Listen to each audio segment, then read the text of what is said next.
In this fourth and final episode of how to build a settlement, I will go through the details and of course the ground floor of the whole tile. Using parts mainly from the Necromunda range to accomplish these details, and of course with parts I seldom use. It is time for me to actually start using all the parts given. On the ground floor I will build the settlements into the wall, saving precious wall sections in the process. Let's take a look on how this is done, and perhaps I can learn something myself about savings.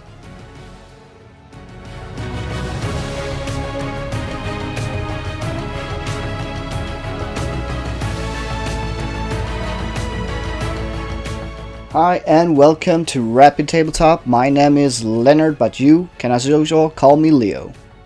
This will be the final and fourth episode of how to build a settlement tile, as I have done here. And if you want to check out the videos, I will leave a link to the first one up here, and during the course of the video I will link for the other parts of this series. But as usual, before we dive into how to build, I have a few words to say. And of course, as usual, if you do like the content here, please do consider to subscribe, leave a like, and of course, if you're really interested in supporting the channel here so we can produce more content for you guys, do consider becoming a patron. And every month I will be putting up a vote for the patrons to vote for what kind of future content I will provide for YouTube. But enough about that, let's dive into the final part of how to build this settlement. Shit, I almost knocked that one out. Let's start out with the details, and here we will continue on the fast food settlement building that I made. It needs some tables and some chairs. Well, chairs, I mean benches or something like that. So I looked through my things that I got from the Necromunda terrain kits, and there's a lot of things I don't usually use. Like this little token here, the token for who has priority. By now I have a bunch of these and I don't know what to do with them, so I figured I'll use one of them as a table. For the benches I was not really sure what to do, and I want to stick to Games Workshop parts. And we do get a lot of crates, and some of them can be open, so I considered using the lid as a part of the bench. But I still needed some kind of legs for these benches. Going through my bits box I found some control panels that I don't really use that much, so I decided to cut off the legs here and add them as legs for the bench. And for the table I used two ventilations, add them together, and then we have a foot for the table. Please do note that you should use these ventilations here as they are quite deep, and that's needed for the table, so to speak, to fit because of the skull. And that's the table and benches done. So that's the details done there, and in this next part I will go through the bottom floor. And in advance I have already pieced together all the walls and columns, and I didn't record that because I do assume you do know how to assemble a column and a wall according to the manual from Games Workshop. So what I'm gonna show here is for just all the columns and walls that had been assembled together in a certain pattern, any way that you want it. And I will show how I made my savings and put the settlements into the walls. So let's head into that. So the first thing you can see here is that I'm using the old Necromunda bulkhead walls or bulkhead doors, whichever you want to call it. These I use because they're actually a perfect fit between two columns. They are the same length as the long wall section. And talking about walls, I will just make a short little interruption here. I divide the walls into two categories. I divide them into short wall sections and long wall sections. And here you can see the short one, and here you have the long one.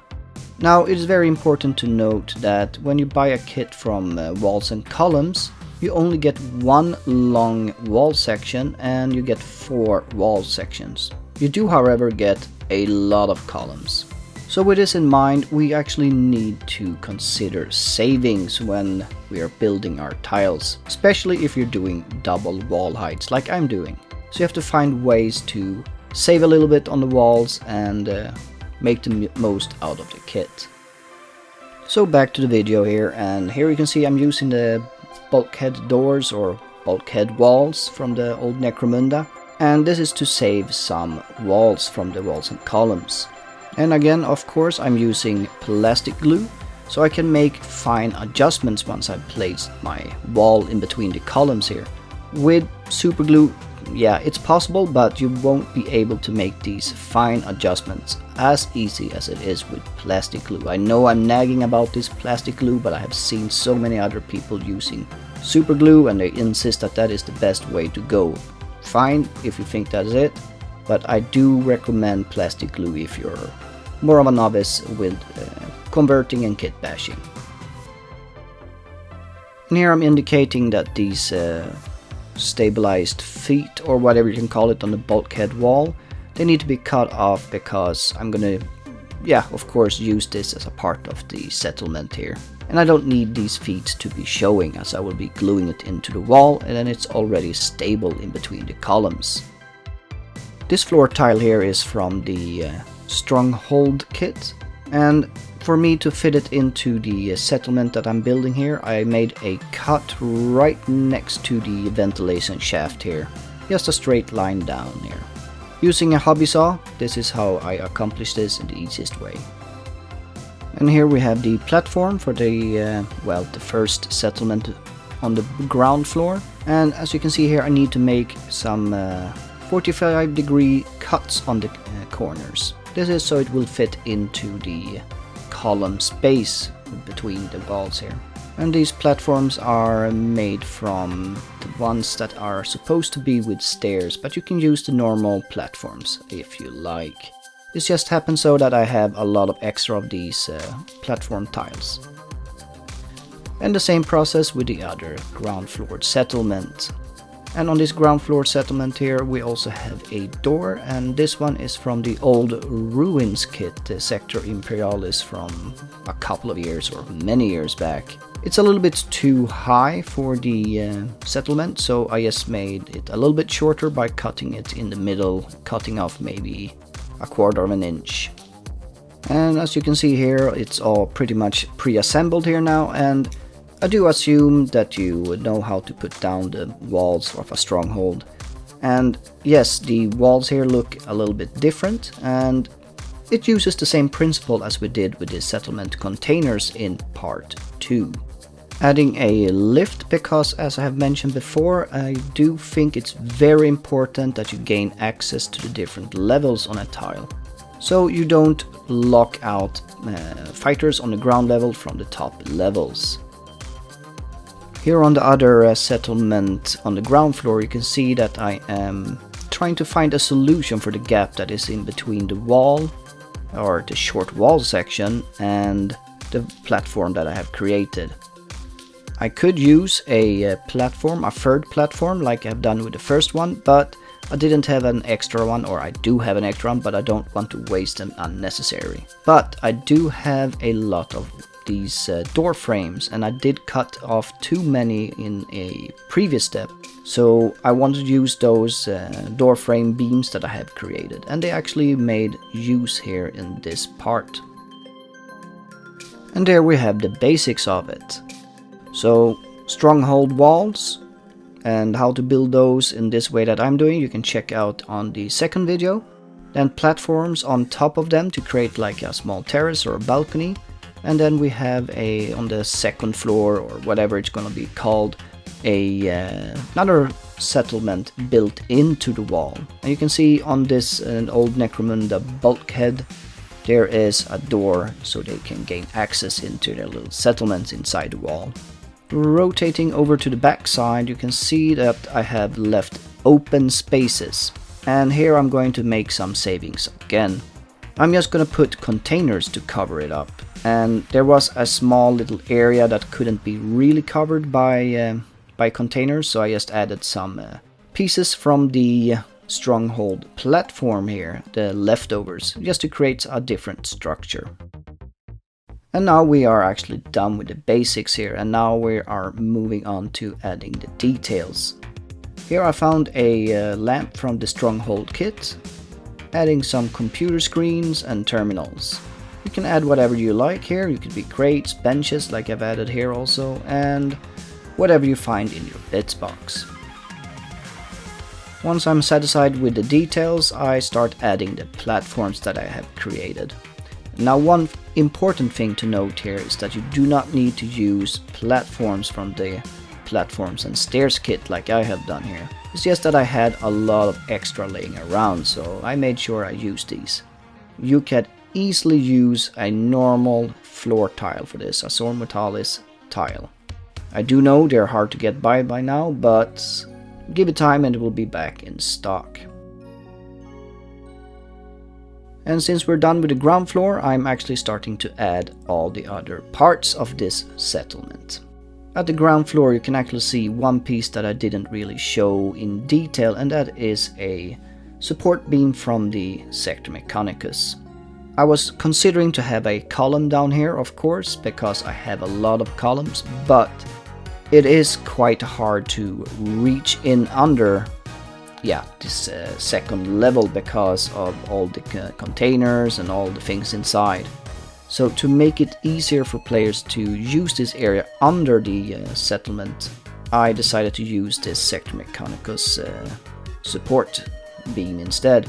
This one is much thinner and you're able to put your whole arm through this area actually, making it much easier to play, and will actually start utilizing the area underneath instead of just having it in the way all the time.